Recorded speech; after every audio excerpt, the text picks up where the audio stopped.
我哋一齊同心祈禱。我哋親愛嘅天父上帝，我哋喺主日嘅時候，首先係敞開我哋嘅心去承認你係我哋生命嘅主，你係人類歷史嘅主，你係創造天地嘅主。就願你藉住聖靈幫助我哋進入聖經嘅真理，讓我哋明白你自己嘅道理，你嘅說話，亦都讓我哋係敬拜讚美你，讓我哋承認你嘅主權。願你親自嘅同我哋相遇，親自嘅向我哋說話，親自去滿足我哋內心好多嘅疑問，你去解答我哋嘅嗰啲嘅難題，亦都滿足我哋生命嘅需要。我哋嘅主，我哋咁樣嘅祈禱係奉耶穌基督嘅名，阿們。好，感謝神嘅恩典，讓我同弟兄姊妹係繼續講以賽亞書。咁今次呢，去到第10章啦。咁好多謝主席讀出聖經啦，我就揀係2節，但係呢，我講道嘅時候呢，就唔止講2節嘅，咁所以你哋可以嘅話呢，就仍然係打開聖經或者係你嘅手機嚇。咁今日嘅題目呢，就係神用亞述作為審判嘅工具嚇。你之前聽過即係以馬內利來臨啊，或者係一嬰孩而生啊等等嗰啲，已經係前邊噶啦嚇，第7到第9章嘅嘢啦。咁而呢，今次講道嘅裏邊呢，我分2個部分。第一個部分呢，就係經文嘅解釋，第二就係應用嘅反省。過去呢，我就比較習慣係講3點啊，咁樣3部分啊咁。但係因為要咁樣嚟去做一段經文嘅嗰個講解呢，我發覺係冇辦法咁樣去拆開佢嘅。我就用下另一個方式，就係話呢，係一個好似叫釋經講道嘅方式，就係一路咁樣講。然後就係試下喺後邊呢，就有個應用嘅部分。如果以前嘅年代咁樣講呢，可能講1個鐘都講唔晒。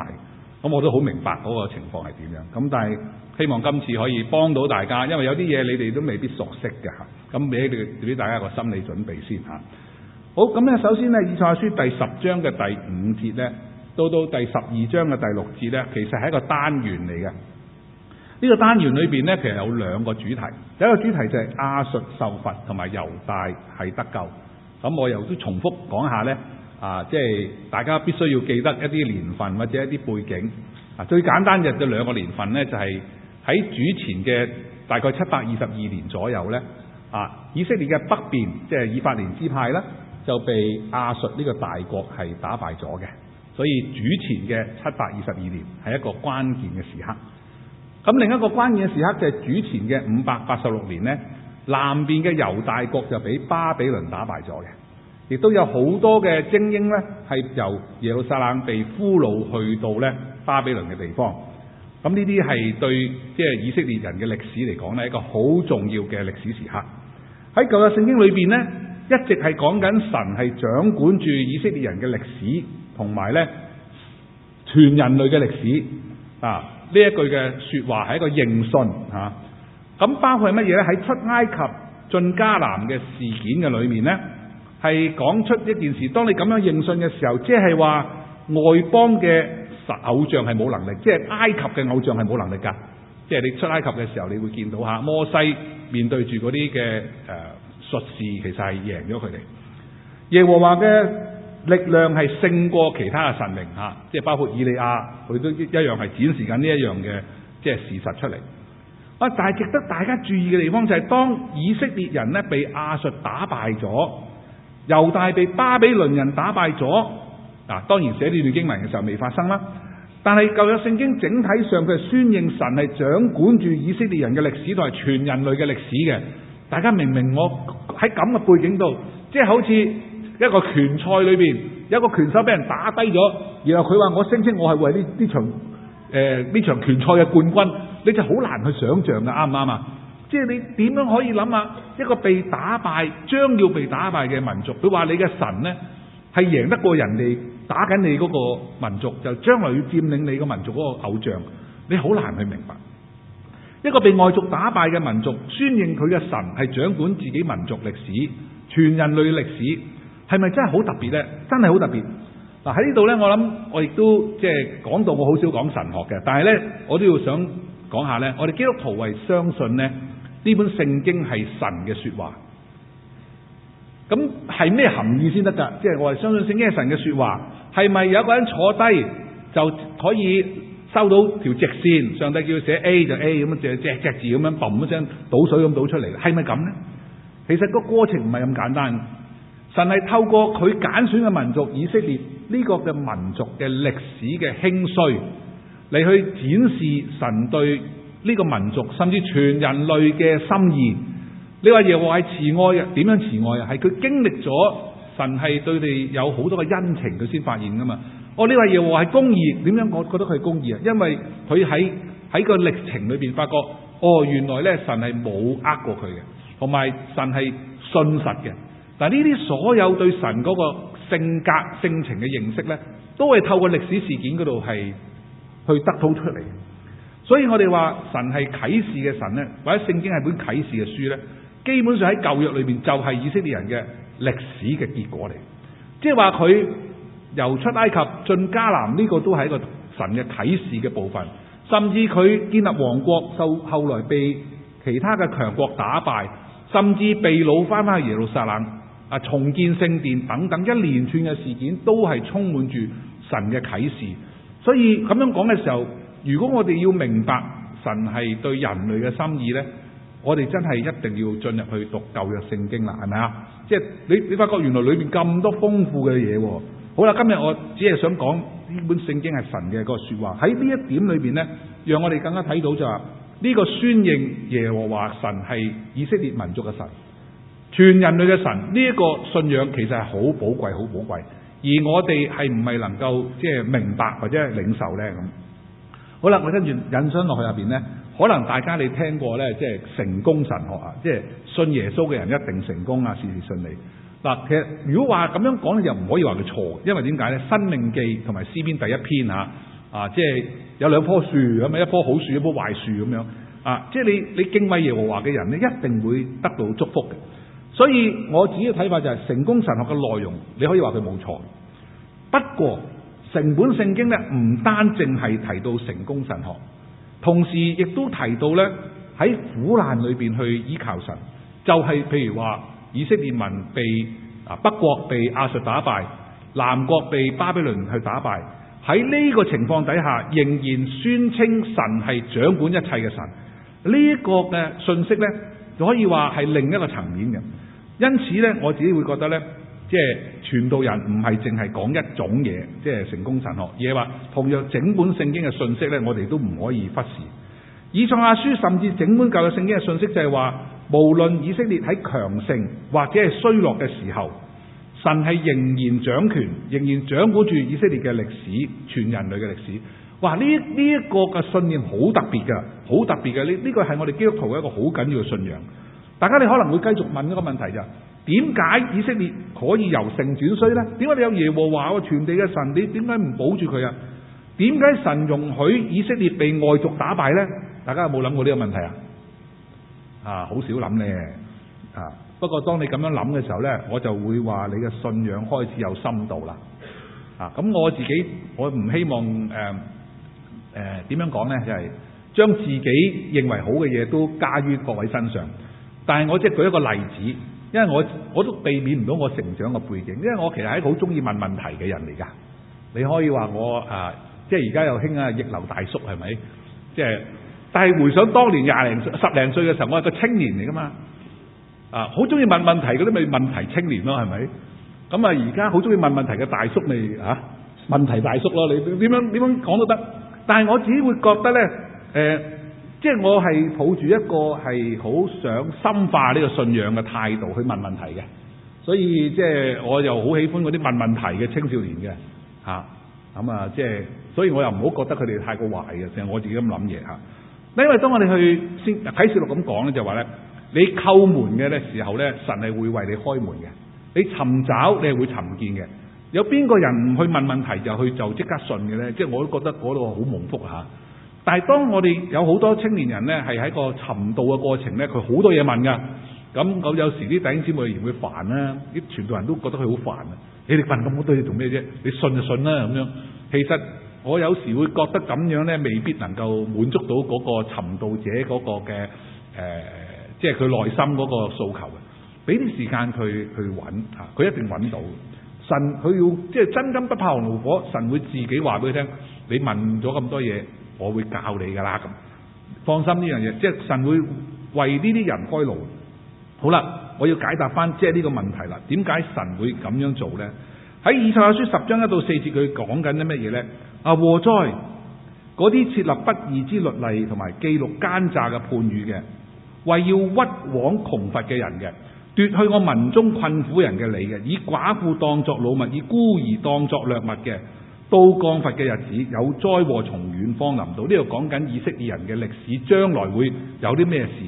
主前8世紀嘅時候，佢哋係一個好興盛嘅時候，即係嗰啲經濟要道咧，係佢哋擁有住嘅。但係當中好多嘅不公平咁結果特別我哋即係舊年我喺宣德堂講12小尖之書嘅時候咧，就係講緊即係個災禍係會從遠方嚟到，就係講緊預示緊亡國之後咧，佢哋出現咗亡國嘅時候，亡國到亡國咁樣如果有災禍嚟嘅時候，你會點咧？你向邊度去逃奔求救咧？嗱，呢個講緊一個將來要發生嘅事。你哋嘅榮耀仲喺邊度存留咧？佢哋只係屈身喺被擄嘅人之中。呢度講緊未來嘅事啊，即係喺亞述嘅時候都有人被俘虜，喺巴比倫嘅時候都有人被猶太人被俘虜，仆倒在被殺人之下。雖然係咁，嗱呢句緊要啦。耶和華嘅怒氣還未轉消，他的手仍伸不縮。嗱，前面嗰啲都容易明啊。嗱，你做咁多衰嘢，你被罰抵啦，係咪？但係耶和華嘅怒氣未轉消，佢嘅手仍伸不縮，即係對我哋嘅理解好唔同啊！我哋覺得我哋嘅神咧，應該對我哋好有慈愛噶嘛，係咪？呢句嘢真係好難解釋。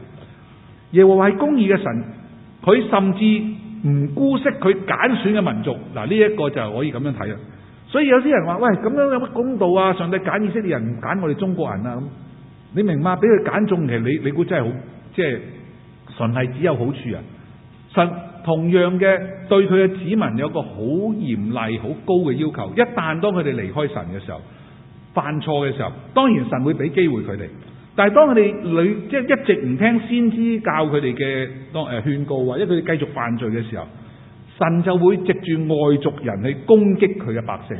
你諗下呢個信仰真係咁樣嘅喎，講緊呢樣嘢嘅喎。咁我咧就加插少少啦，即係因為有時我哋真係唔好明。咁因為各位弟兄姊妹，你喺你嘅工作環境裏邊咧，就同我哋喺神學院喺教會唔同啦嚇。或許你會有咁嘅類似經歷嘅，就係話咧，其實我都唔係太過衰嘅啫咁。但係點解咧？我信咗耶穌之後，神又藉住嗰啲比我更衰嗰啲人，又唔信耶穌嗰啲人，係前面後面咁插我咁樣。有冇咁嘅類似經歷啊？如有類同，你哋要聯想一下。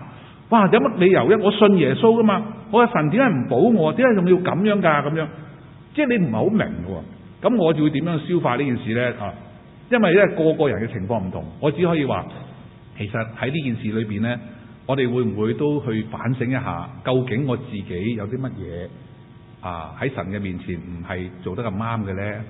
或許神係透過呢件事嚟去提醒我哋，或者磨練緊我哋咁但係當我哋願意去回轉嘅時候咧，可能你嘅經歷就會發現咧，咦，冇幾耐咧，事情又改變咗喎。嗰啲比我哋更衰又唔信神嗰啲人咧，神又有佢嘅方法去處理佢喎。唔知你有冇類似呢啲嘅經歷？如果有，咁你就明白呢段聖經講乜啦。即係話神係會小懲大戒佢嘅子民嘅，不過唔會去踩死佢嘅。你要記住呢樣嘢喎，呢個就係講緊神嘅慈愛。但係即係你要留心後邊嘅經文講緊乜嘢咧？就係話咧，第10章第5節咁講咧，話亞述係我怒氣嘅棍，手中拿我惱恨嘅杖，即係話佢係我審判嘅工具。但係請記住個主權喺邊個度先？喺神嗰度。罰幾多係邊個決定啊？係神決定㗎嘛。但係第6到第7節啦，跟住佢話咯，我要打發他，即係亞述咯，攻擊褻瀆嘅國民，即係佢自己嘅子民，吩咐佢攻擊我所惱怒嘅百姓，即係透過亞述做啲嘢，掠財為擄物，奪貨為掠物，將佢哋踐踏像街上嘅泥土一樣。哇，都好慘啫，係咪啊？但係下一句仲精彩啊！然而他不是這樣意思，他即係邊個？亞述唔係咁樣諗，佢點諗啊？佢嘅心唔係咁樣打算，即係佢嘅打算同神嘅心意唔配合。佢嘅心倒想乜嘢？毀滅。喂，好唔同，層次高好多。神嘅心意係透過亞述做少少懲戒以色列人嘅功夫，但係亞述就話我嘅心唔係咁諗，我要毀滅，去剪除唔少嘅國，就係以色列周邊嘅國家，我都剪除埋佢。嗱，咁你明啦？呢段經文點解後邊嗰度會峰回路轉呢？就係神只係要亞述去對以色列人懲戒，唔係要佢滅絕啊嘛。但係亞述嘅王係點啊？心高氣傲，然後點樣？目中無神，就做出得罪神嘅行為。有經文做證據噶，第6到第11節，嗱，你睇埋落去嘅時候，原來點解亞述受罰呢？就因為咁啦。亞述王就話啦：我嘅臣僕豈唔都係王咩？即係話而家嗰班馬仔以前都係各個地方嘅王嚟噶，係咪？加勒拿豈唔係好似加基米斯咩？哈馬豈唔係好似阿爾拔咩？撒瑪利亞豈唔係好似大馬色咩？我嘅手已經溝到有偶像嘅國，呢啲國嘅雕刻嘅偶像過於耶路撒冷同埋撒瑪利亞嘅偶像。嗱，我點樣待撒瑪利亞同其中嘅偶像，豈唔會照樣待耶路撒冷同其中嘅偶像咩？呢番話雖然好多地方名你都唔知乜啦，係咪？唔緊要啊，你係咪感覺佢好有豪氣啊？亞述王真係好豪氣喎！喂，你知唔知我係邊個啊？啊，我啲呢啲臣僕啊，以前個個都係王嚟噶。啊，呢個係亞述王，呢個係以色列王，呢個咩王？咁樣講嘢喎。亞述王提過6個城市：加勒拿啦、加基米斯、哈馬、阿爾拔、撒瑪利亞、大馬色，只係佢征服嘅大城市嘅其中一部分嘅啫，係兩河流域。嗱，我冇整個地圖俾你睇啊。總之你聽到由北到南嘅重要城市，兩河流域，即係中東嗰度有2條大河，裏邊由北到南所有重要城市都俾佢佔領晒。咁即係咩啊？佢所有嘅即係當時嘅重要嘅地方都係佢啦，完全喺佢控制之下。呢啲重要城市嘅王呢，而家做晒佢咩啊？馬仔嚟啊！難怪亞述王點啊？目空一切啦！嗱，雖然佢軍事上好成功，但係佢心裏面所諗嘅，佢係遠離緊神嘅心意。大家明唔明啊？呢樣嘢，神只係要佢懲戒下以色列，就唔係要佢滅絕。10章12節就講到神自己嘅心意係咩呢？話主喺錫安山和耶路撒冷成就佢一切工作嘅時候，主就話啦：我必定會罰亞述王自大嘅心和他高傲眼目嘅榮耀。當時亞述仲好掂噶，你要記住啊！當時亞述仲係好犀利，但係以賽亞就話啦，神嘅意思就係當佢喺錫安同埋耶路撒冷成就佢工作嘅時候，佢就會罰呢個亞述啦。咁咩意思啊？佢喺錫安山做乜啊？耶路撒冷做咩啊？神就要將四散嘅猶太人招聚喺一起，復興剩餘嘅子民。嗱，呢個就係以賽亞書其中一個好重要嘅信息，就係神要復興呢個民族。所以咧，亞述王嘅成功咧，令到佢心驕氣傲啦。10章13到14節咧，佢自己講噶，亞述王自己講啊，因為佢話我所成就嘅事係靠我手嘅能力同我嘅智慧。邊個講呢番話都好大件事啊！即係我諗我哋信主嘅人千祈唔好咁講啊！千祈唔好話我有今日嘅成就係全靠我嘅努力啊！通常都係會撞板㗎吓啊！我本有聰明，我拿而列國嘅地界，即係話我要喐邊個國家就喐邊個國家喎！哇，咁犀利喎！搶奪佢嘅積蓄嘅財寶，並且我好似勇士咁樣，使到咗寶座嘅降為卑。嗰啲皇帝而家做我馬仔啦咁樣。我嘅手溝到列國嘅財寶，好像人溝到鳥窩啊！我也得了全地，好似人拾起所棄嘅雀蛋，沒有動翅膀嘅，沒有張嘴嘅，也沒有鳴叫嘅，連雀仔都搞掂晒。你問亞述王講埋啲咁嘅嘢，你有即係個手指罅裏面冇隻雀仔飛得出。亞述王嘅眼目嘅榮耀咧，將要受到挫折，所以咧經文就出啦，第16節啦。你睇到即係呢段經文唔係好暴力嘅啫，但係佢講嘅嘢其實係好震撼噶。因此主耶和華萬軍耶和華就會使到亞述王嘅肥壯人變成瘦弱，喺佢嘅榮華之下必有火著起，開始出現火呢樣嘢啦，如同焚燒一樣。亞述嘅榮耀被火焚燒。大家聽完之後都都抵佢啦，係咪先？但係我覺得經文仲有啲精彩嘅地方啊！請大家留心第17節喎，跟住佢話以色列嘅光必如火。前面嘅火係咩啊？燒盡亞述王嘅驕傲啊！跟住後邊嘅火係成為以色列人嘅光，佢嘅聖者好似火焰。大家都有聽過一首詩歌《以色列的聖者》，係咪啊？係出呢個字眼係出自以賽亞書啦。以色列嘅聖者好似火焰一樣，喺一日之間將亞述王嘅荊棘同埋蒺藜嚟燒盡，亞述嘅榮耀被火燒盡，而以色列嘅聖者嘅火焰將亞述王嘅嗰個驕傲亦都燒毀咗。嗱，相對於即係亞述王嘅榮耀咧，以色列咧真係暗淡無光啊！你明唔明啊？但係呢個暗淡無光嘅以色列咧，而家佢會點樣啊？佢會發光，佢嘅光好似火一樣喎！你睇唔到個對比啊？你睇個對比喎，係咪？以賽亞書10章17節提出兩個好重要嘅觀念咧，以色列嘅聖者同埋以色列嘅光。而有趣嘅地方咧，大家唔好忽視一個少少一個短句，以色列人嘅光係乜嘢意思啊？佢唔係淨係照亮以色列啊，佢係列國嘅光啊！哇，呢個先精彩啊！但係請大家留心喎，呢件事仲未發生喎，仲係佢哋喺亞述嘅個鉗制底下嘅喎。原來神就透過先知去同佢哋講，你將會成為萬國嘅光。你諗下咁嘅處境，你信唔信先知講呢番話？其實都唔係好能夠信嘅，係咪啊？但係神就係咁樣做事啦。以賽亞書42章6節，佢講呢樣嘢就係話咧，我耶和華憑公義召你，必裁乎你嘅手，保守你，使你作眾民嘅中保，作外邦人嘅光，開瞎子嘅眼，領被囚嘅出牢獄，領坐黑暗嘅出監牢。以色列係列國嘅光，去開瞎子嘅眼，領被囚嘅出牢獄，領坐黑暗嘅出監牢。喺以賽亞書有4首歌叫做僕人之歌，唔知你哋有冇聽過嘅？好有意思嘅4首歌，裏邊係講緊即係神點樣去使用佢嘅僕人。如果你留心福音書裏邊呢，耶穌基督係初次出嚟傳道，喺會堂裏邊拿起本經卷嚟讀以賽亞書呢，就主要讀以賽亞書60章。而以賽亞書60章裏邊所講嗰啲嘢，就同頭先42章6節同埋後邊我一陣講嘅49章呢，係好相近嘅。開瞎子嘅眼，將被囚嘅領佢出牢獄，你嗰啲黑暗嘅即係離開監牢。跟住又宣布即係神悅納人嘅禧年呢啲咧，你咪就係耶穌講嘅嘢咯。好到49章第6節，佢話：現在他說你作我嘅僕人。嗱，呢段話好勁，好精彩。佢話使到雅各眾支派復興，使以色列中得保存嘅歸回，尚為小事。神話我會透過即係受苦嘅僕人神嘅僕人嚟去使以色列復興，其實係一件好小嘅事。我還要使你作外邦人嘅光，叫你施行我嘅救恩，直到地極。嗱，呢大家真係唔好睇小呢樣嘢，就係神喺以賽亞書已經講咗啦。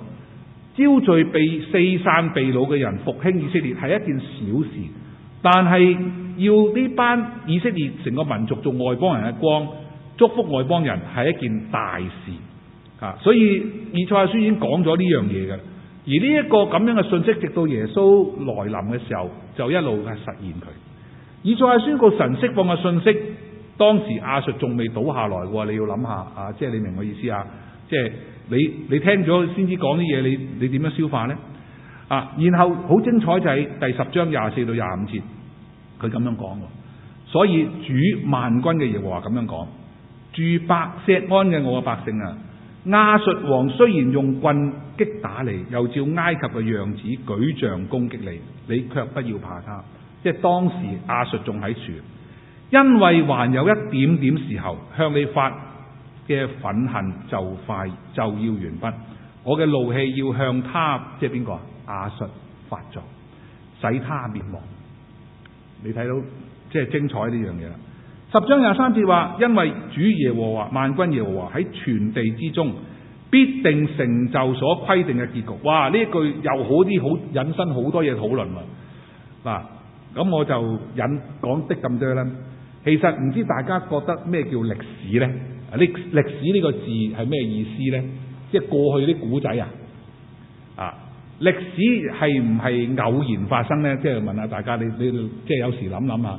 咁呢個咁複雜嘅問題呢，就大家未必一定一開始諗。但係你嘅成長係唔係有一個軌跡呢？咁啊容易諗啲啦，啱唔啱啊？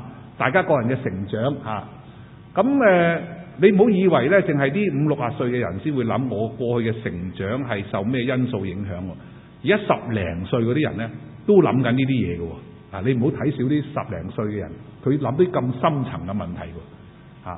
起碼我舉一個例子咧，即係話咧，原來咧新一代嘅小朋友咧就唔同我哋個年代。我哋個年代啲老師就話咧，你哋父母咧就含辛茹苦生你育你你哋要好好嘅敬愛你嘅父母，俾心機讀書。即係我以前讀小學嘅時候，我老師咁講嘅。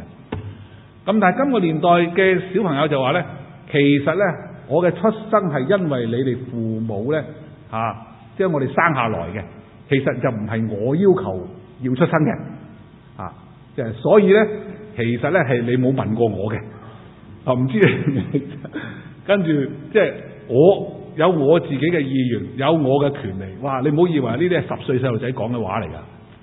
好啦，你可以再諗下，即係我哋嘅成長究竟係乜嘢因素決定咧？呢啲長話短說，你去做啲輔導界咧，就同你做下心理測驗啊、卡嘢。究竟係唔係啲嘢有決定嘅咧？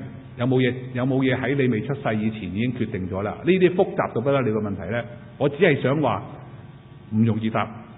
但係喺呢段經文裏邊講嘅嘢就話咧，喺以色列人類嘅歷史，以色列人嘅歷史咧，係神有個終局究竟係咪仔細到我今日飲乜嘢食咩飯咧，又未決定咧，就另一個問題。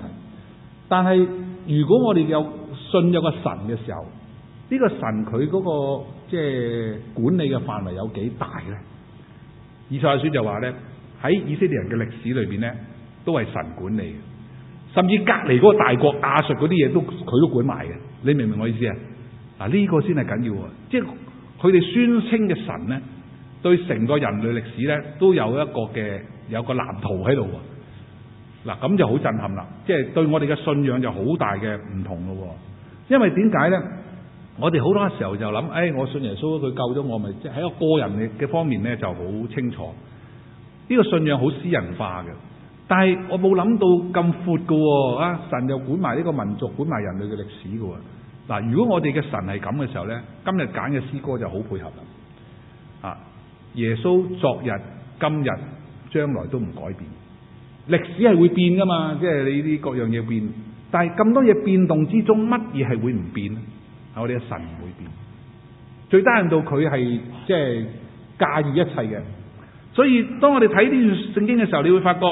原來以賽亞書就講俾我哋聽，當佢哋被亞述即係鉗制住嘅時候，佢哋仍然有呢個對神嘅信仰，冇失去嘅信心，而經歷神嘅嗰個嘅喺對佢哋成個民族嘅帶領。所以你可以話佢就真係體現咗神嘅計劃啦。以賽亞書10章20到22節就話：到那日，以色列所剩下嘅同雅各家所逃脫嘅，唔再依靠嗰個擊打佢哋嘅，卻要誠實嘅依靠耶和華以色列嘅聖者。歷史係會變，所剩下嘅就係雅各家所剩下嘅，必歸回全能嘅神。以色列啊，你嘅百姓雖多如海沙，唯有剩下嘅歸回。原來滅絕嘅事已定，必有公義施行，如水漲人。即係話有啲嘢係會發生，但係剩下嘅人會翻去，然後歷史會再前進，以色列呢個民族又會向前。所以當我哋睇見呢啲嘅事嘅時候，你會發覺，咦，原來以賽亞書承載個信息呢係有咁樣嘅深度。我希望只係開咗個門俾大家翻去慢慢睇，如果唔係呢，1個鐘都講唔完㗎。咁但係希望大家掌握咗呢樣嘢嘅時候呢，進入第二部分就係應用反省。有幾個經文有幾個重要嘅信息，就係以色列人呢犯罪係受懲罰嘅。亞述係神懲罰以色列嘅工具。但係當亞述驕傲唔按神嘅計劃去行事呢，佢又會受罰。神係會復興以色列嗱，就係咁簡單嘅道理。即係話用翻喺我哋嘅生活嘅裏面，我哋嘅生活裏面可能會有好多唔同嘅經歷有時我哋做錯係我哋自己都唔知，神係會對我哋小懲大戒啦，用呢個字眼。咁佢會透過唔同嘅事情、唔同嘅人物嚟去小懲大戒我哋嘅。但係當嗰啲人驕傲唔行神嘅計劃，係再重手嘅嚟去對付我哋嘅時候呢，神係又會做翻啲嘢嘅。大家明唔明我意思啊？即係呢個係我哋即係要有個信念，就係因此我哋相信，無論我哋行喺咩嘅狀態咧，神咧與我同在。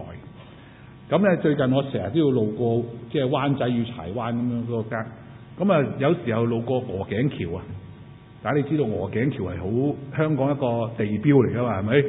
咁裏邊有好多人從事一啲叫做類似宗教嘅行業嘅，咁啊打小人。其實咧，大家有冇諗過打小人呢樣嘢都有佢社會功能啊，或者有佢個原因？咁你諗下，其實去得嗰啲人梗係一團怒火啦，係咪？啊，翻工嘅時候俾人捽啊，俾人恰啊咁樣，咁啊去到梗係要求嗰個阿婆咧，你同我重打佢咁，啊打完心口打背脊咁樣啫。但係你有冇諗過，其實打嘅時候應該有程度嘅層次㗎？即係咩有量刑啊嘛，係咪啊？要量刑啊，係咪？即係佢嗰個衰，咁你要打幾重？應該係咪要對等啊？但係其實係冇一個表列出嚟嘅喎，係咪？你有冇？當然我哋唔會去做呢啲嘢，但我假設應該有個表嘅，係咪？有個表係量刑嘅表，第二個係收費嘅表，係咪？你要我打佢10成嘅，我真係收你重啲啦。好啦，呢啲係笑話嚟啫。但係即係我聽過有人咁講嘅喎，原來咧佢哋係有規矩嘅喎。你就算你幾嬲嗰個人咧，你要佢重打佢咧，你要事先講明你嗰人衰成點先，跟住咧嗰個阿婆咧就要做一個辨別啊。佢要辨別你講嘅嘢係唔係真係佢咁衰啊？咁以至佢打落手，佢要打得安樂啊嘛。跟住佢話其實佢都唔係咁衰嘅啫，打下佢手啊，打下手打下腳算數啦。咁你明唔明我意思啊？即係其實做呢行嘅人，佢都要自己有啲分寸㗎，唔係亂咁打啊，咪打死好多人。好啦，但係你諗下，我哋做嘢喎，你話啊，即係其實個個人都會有火㗎嘛，係咪？嗰道火即係激到你彈起。好啦。但係呢段經文咧，俾我哋一個好特別嘅信息啊！以色列嘅聖者出現咧，佢用火燒毀亞述，然後呢段火咧就成為以色列嘅光，成為萬國嘅光。咁我就會諗啦，嗱，老實講，人基督徒發火都係人性一部分啊！即係做嘢，即係激到爆炸嗰啲，我覺得我哋唔可能唔會有憤怒，我哋都會有。但係問題就係，我會唔會將呢團火轉化一下佢，變成一個光呢？你明唔明我意思啊？我唔係去報復，我唔係去憤怒，而係話我係成為萬國嘅光。嗱，呢個過程係好難嘅，我哋唯有求神啦。但係呢段信息係講俾我哋聽咁嘅，所以各位弟兄姊妹，如果你喺工作上唔知你過去一個禮拜又火起啊，係咪啊？唔出奇，但係唔緊要啦。我只話呢段信息希望可以幫到你啦。嗱，當以色列人被亞述攻陷咗之後咧，神係冇離開佢哋嘅，佢嘅拯救喺歷史中進行，即係咩啊？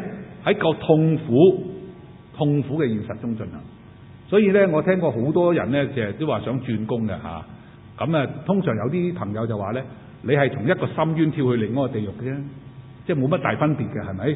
嗱，即係其實我唔係反對人哋呢樣嘢，而係話你要睇闊啲嘅時候咧，你知道其實呢個世界就係咁現實嘅。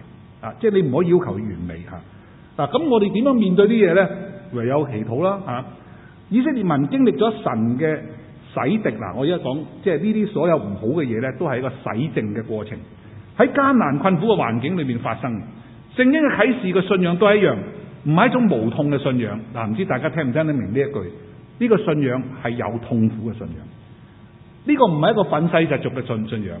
聖經所展示嘅信仰係我哋依靠神嚟去走人間道路嘅信仰。嗱，你聽得明呢句，你又發覺呢個信仰係好有價值，即係唔係自己揾痛苦中揾安慰，即係你打麻醉針嗰種。所以馬克思就話：宗教係人民鴉片，嗰個係講緊有啲人咧，佢根本唔面對現實，所以要接受某種宗教。但係我哋係唔係咁樣咧？我哋要自己問自己：你係咪真係發現呢個信仰嘅裏邊嗰個神係千古不變嘅神咧？以至到你覺得我要喺任何嘅艱難環境我都唔放棄咧？聖經所展示嘅信仰其實係有規律嘅，係咪？頭先我哋講過，你犯錯神會懲罰你，咁呢啲係規律嚟啦，係有佢形式嘅。但係最緊要嘅係咩啊？你內心嘅真誠，內心嘅真誠即係你睇我睇唔到嘅，但係神會知道，係咪？當以色列民族經歷神嘅正念之後，佢就成為剩餘落嚟嘅子民，被以色列嘅聖者嚟去復興，成為萬國嘅光。即係話我哋被改變、被正念之後呢，我哋就會被神使用。咁啊，講到呢啲又會落翻地少少咧。我諗呢段經文嘅時候咧，我就會諗到有啲乜嘢信息可以分享咧？我就諗到好多弟兄姊妹唔係淨係錦繡堂啊，即係全香港我見到嗰啲教會都係咁嘅。好多弟兄姊妹咧，應該咧我哋叫會眾啊 ，congregation， 每個地方崇拜一個會眾，但係開始都慢慢變成觀眾 audience 啊，唔知你哋會唔會明啊？一聽就知道感受到，哎呀，好多時候啲人都唔係去崇拜去睇戲。會眾同觀眾最明顯嘅分別就係崇拜嘅投入程度。咁投入程度係乜嘢意思咧？就我冇指定話個個要企高踎低嗰啲。老實講咧，我覺得即係我唔係有偏見啊，但係你去過啲教會崇拜咧，企半個鐘咧，你有冇試過啊？敬拜時段啊嘛，係咪？企半個鐘嘅喎，話長者有困難啊。其實唔係好長嘅長者都唔係，我都會有困難啊。佢企半個鐘喎，話喂大佬，即係唉。不過算啦嚇，即係陪下佢哋啦咁樣。嗱，會眾預備崇拜嘅時候咧，係即係要個心去參與。咁啊，唔好經常遲到，即係偶然嗰啲冇得講啦，係咪？觀眾係觀賞節目當娛樂睇戲啊，評頭品足咁樣嚇。會眾咧，其實有個情況就係，嗰啲詩歌新啊嘛，唔緊要啊，學下佢啦。咪成日都唱埋嗰幾隻好悶噶嘛，係咪？但係觀眾又唔係喎，你唱我中意嗰啲歌咪得咯。會眾咧喺崇拜嘅時候好專心嘅，就唔好喺崇拜嘅時候睇週刊。睇週刊好小事嘅啫。我試過見過真係好離譜啊！剪指甲真係啊，係啊，真係喺舊時嘅嗰個幼稚園嗰度我見過。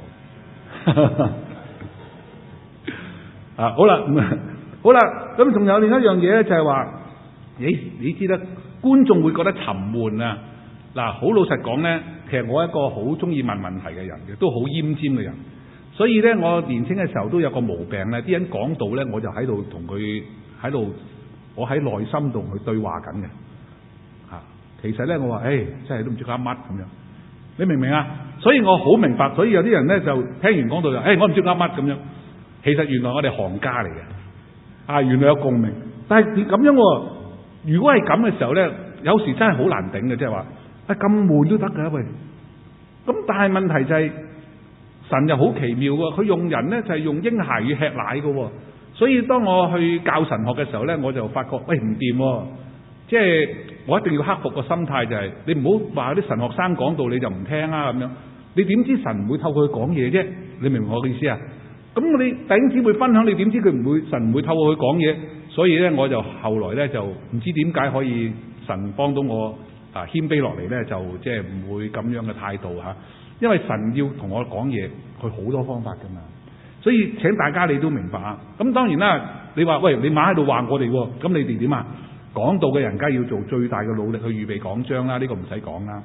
領唱我都要讚下我哋領唱嘅弟兄姊妹咧，都係用最大嘅努力去預備詩歌，係咪？主席又係嗰啲經文啊，唔可以讀錯嘅，係咪？又要預備個流程啊嘛。你咪即係翻去可能預習咗幾次，唔話俾你聽噶嘛。對住塊鏡嚟去讀講嘢都唔頂㗎，有好多做第一次做主席，係咪？我哋有唔可以推卸嘅責任，但係參加崇拜嘅人都有責任喎。你明我意思啊？呢個係我自己覺得係平等嘅。講翻家具啦嚇，我細個嘅時候咧就好欣賞嗰啲老人家嘅，因為我時去嗰啲有一排長凳木凳嗰啲教會嗰啲老人家咧，好中意咧事前10分鐘以前就到咗教會嘅。佢哋眼又唔係好啊，手腳又慢咧，嗰啲禮拜堂咧就會出邊有個牌今日唱邊幾首詩咁樣。咁佢哋通常係咁噶，就打開幾首嗰本詩歌集，然後揾幾張書籤或者乜嘢咧就攝住喺度咁樣咯。今日讀經喺邊度咁啊？經文講到咩？總之擺齊個架步先，就嗰度已經搞咗10分鐘啦，係咪？咁我覺得即係你花咁多時間嚟去做嗰樣嘢，其實佢可能收益都唔係好大，佢唔係好睇得明㗎，但係佢照做喎。咁你作為一個譬如參加崇拜嘅人睇到嘅時候咧，你會覺得點咧？即係我嗰陣時10零歲年青人見我覺得好喎，呢個態度係咪？即係事前有準備，唔使到時揭下咁樣。咁我覺得咧，呢啲長者咧，而家多數都返晒天家㗎啦。佢可能讀書冇咁叻啊，或者佢聖經知識唔係好高，但係佢呢種嘅態度咧，我覺得我要向佢學習。呢個係到今天我都記住嘅。所以喺度希望大家咧，即係可以諗一諗啦嚇。崇拜又唔係淨係單係聽道嘅，而係敞開我哋嘅心去聆聽神透過經文啦、詩歌啦、講道啦、禱告所有嘅環節都向我哋講嘢。如果我哋只係限喺講道嘅時候聽神嘅聲音，或者只係聽某啲有名嘅講員嘅聲音呢，咁即係話我放棄咗神喺更大嘅環境呢向我哋講嘢嘅機會。呢個我自己覺得即係應該要小心。好多今日好多基督徒佢信仰成長咧，長期停留喺個嬰孩嘅階段，但係年紀又一路大，但係屬靈咧就好似 BB， 又有固定嘅參與崇拜，有固定嘅金錢奉獻，但係硬係咧信仰就好似冇咗動力，冇咗熱情咁啊！唔知你有冇覺得係咁啊？嗱，呢一個係一個值得我哋關注嘅現象。其實咁樣係老化喎，你明唔明啊？老化喎嗱，如果我哋唔去改變咧，遲更唔願意改變噶咯，你明唔明啊？老化咁啊，更加老化啦，係咪？嗱，有啲弟兄姊妹就唔係好願意表達意見嘅，免得人哋話佢負面啊，或者係破壞教會合一啊。有啲人好努力，我頭先講啦，即係哎呀好難頂嘅，不過翻嚟都頂下啦咁。其實佢解決唔到嘅就係我唔到自己內心嘅感受啊，係咪？好辛苦啊，大佬，即係咁結果點咧？佢最後咪用腳嚟去話俾你聽佢嘅答案咯。你明唔明我意思啊？用腳投票就係個結果啦。今日教會點樣凝聚剩餘嘅子民？我講剩餘嘅子民，因為好多人信咗主係會離開教會嘅，有數得計嘅教會普查已經做得出嚟。教會點樣復興呢一班剩餘嘅子民呢？呢個就係我哋今日要面對嘅問題。教會點樣經歷以色列嘅聖者如同火焰點起以色列嘅光？點樣去幫助弟兄姊妹做萬國嘅光？呢個係當前嘅急務嚟。當我禱告嘅時候呢，就發覺呢段經文呢，即係我只可以跟聖經講嘅啫，用聖經嘅信息嚟幫我哋凝聚剩餘嘅子民，而神就會做成佢要做嘅工。教會係咩咧？屬靈嘅家。呢個道理好簡單。你諗下，一家人出去食嘢，食中餐又好，西餐又好，越南餐又好，其實都冇乜所謂㗎，係咪啊？大家咁講下，就最緊要係咩？一家人一起嚟食飯，呢個根本。食乜嘢係好次要，大家明呢個道理嗬？唔係因為我哋食西餐就可以凝聚到我哋嘅家人㗎，你明唔明啊？唔係食咩餐就成為個凝聚。教會有多姿多彩嘅活動係好嘅，可以吸引人。不過呢30年裏邊，美國同香港教會增長研究呢，反映好多教會每年吸引咗好多人，年年有人受洗加入教會，但係好多人流失咗，呢個係鐵一般嘅事實。如果我哋唔主動挑戰弟兄姊妹去追尋屬靈生命嘅成長，帶佢哋去經歷神，受洗3年呢又唔見影㗎啦，又一班人又失咗蹤。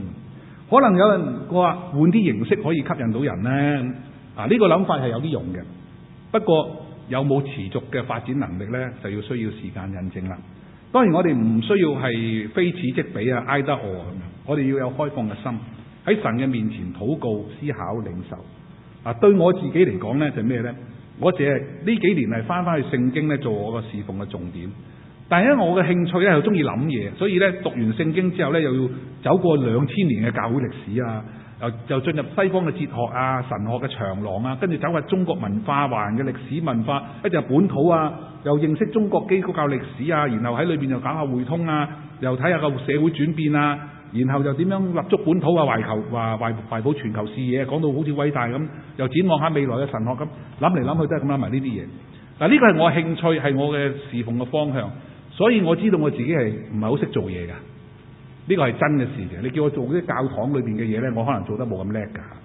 當我面對住教會嘅轉變呢，我都唔係好知道點樣面對，即係冇乜突破嘅方法，所以都唔多講呢啲嘢。我能夠做嘅嘢就係鼓勵弟兄姊妹，你愛神啦，愛教會啦，努力讀聖經啦，讓神去使用你。即係啲千古不變嘅嘢，我就識講。我哋要與時並進，我哋唔好離地啦，係咪？但係信仰有佢超越嘅層面嘅，即係唔能夠俾現世嘅思想局限住，我哋又唔能夠被社會拉住走，呢個好緊要，而係應該有獨立嘅思考，幫弟兄姊妹喺個幻變嘅世界裏邊揾到不變嘅定點。呢個係真嘅。如果我哋唔係有一個咁確定嘅信仰嘅時候，我哋係冇可能說服到各位弟兄姊妹。你喺一個變動嘅社會裏邊，你能夠有一個安穩嘅心啊！你唔能夠相信神係指導你係人生嘅前進，呢個係好重要嘅。譬如話大家睇到最近日本有咁多嘅即係災難啦，係咪？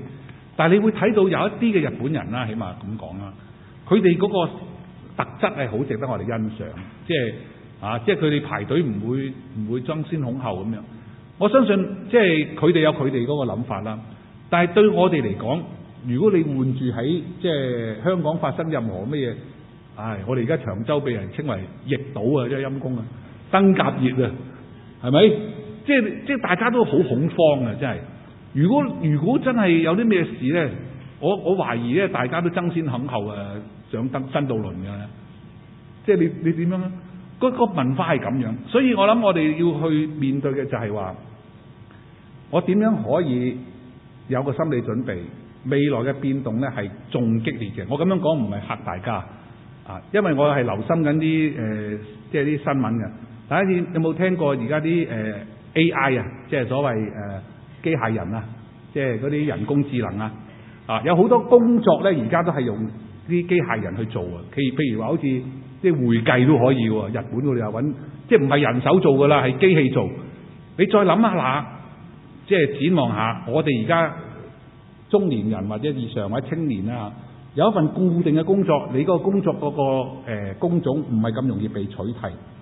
但係往後5年、往後10年咧，好多嘢係你諗唔到，突然間變化嘅真係㗎。我有好多朋友讀 IT 嘅，佢話我問佢你讀嘅時候同而家做嗰啲有咩分別？好大分別啊，唔同晒㗎咁樣。你明唔明？即係我哋讀嘅嘢同第日出嚟做嘅嘢係可以唔完全一樣，同埋嗰個變化係隨時嗰樣嘢係冇咗嘅。呢個好可怕㗎喎，你明唔明啊？我咁樣講唔係嚇大家，而係話即係個現實係咁樣。我點樣去面對呢樣嘢？而家唔係我嘅問題係我啲仔女嘅問題啊嘛！你明啊？即係嗰個年代先係嗰個先係挑戰。我點樣嚟去有個平靜嘅心？我點樣能夠睇得清楚？我點樣去教育？你要搞下呢啲教育，呢啲好賺錢㗎。呢個正係好多人嘅受煩嚟。我諗咧喺呢點上面，簡單嚟講就係翻我哋嘅神嗰度。喺咁多變幻之中，你可以拿捏到咩？我哋拿捏唔到。但係我拿捏到嘅就係喺神嘅裏邊，我知道我唔係被外邊牽住嚟走，咁樣牽法我都死㗎。你明我意思啊？我係跟住佢行，我知道我有平安。你明我意思啊？呢個就係我哋可以話從以賽亞書呢段經文裏邊咧，再演繹出嚟嘅一啲信息，成為萬國嘅光，亦都睇到有咩難處裏邊，耶和華佢係一路嘅帶領。縱使我做錯，佢會懲罰下我，但係佢會保護我，或者係復興我，得唔得？我哋一個祈禱好嘛？我哋嘅天父上帝，我哋喺度仰望讚美你，因為你自己就係嗰位千古不變嘅神。你唔單止係創造天地，你仲係以色列人歷史嘅主，人類歷史嘅主，甚至係我哋個人人生歷史嘅主，包括我哋嘅成長，我哋嘅即係婚姻家庭，包括我哋嘅工作，好多嘢我哋都唔完全係明白掌握，究竟我哋行嘅路係點樣，或者你嘅旨意係點？我哋需要你俾我哋知道你嘅心意。特別係世界變得太快，我哋有時都失咗方向。求你與我哋同在，求你讓我哋知道，無論我哋點樣行，我哋一定找住你。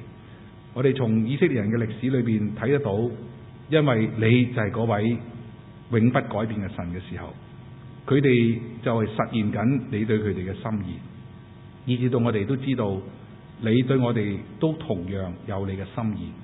就求你咁樣嚟安慰我哋，保守我哋，引領我哋。咁樣祈禱奉耶穌基督嘅名，阿門。